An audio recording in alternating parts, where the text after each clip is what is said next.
விஜய் கட்சி ஆரம்பிச்சாருன்னா அவர்கிட்ட போகணும்னு அவசியமே கிடையாது.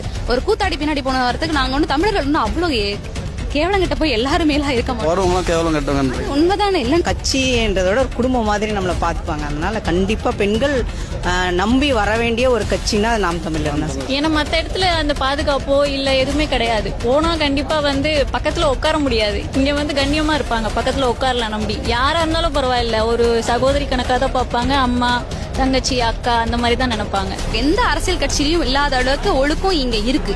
அதே போல அறிவு வந்து கொட்டி கிடக்கு. சரிசமமா பாக்குறாங்க, சமமான வாய்ப்பு கொடுக்கறாங்க. தேர்தல்ல அரசியல்ல ஏற்ற இடத்துல சட்டத்தை ஏற்ற இடத்துல பெண்களால பண்ண முடியும் நம்புறாங்க.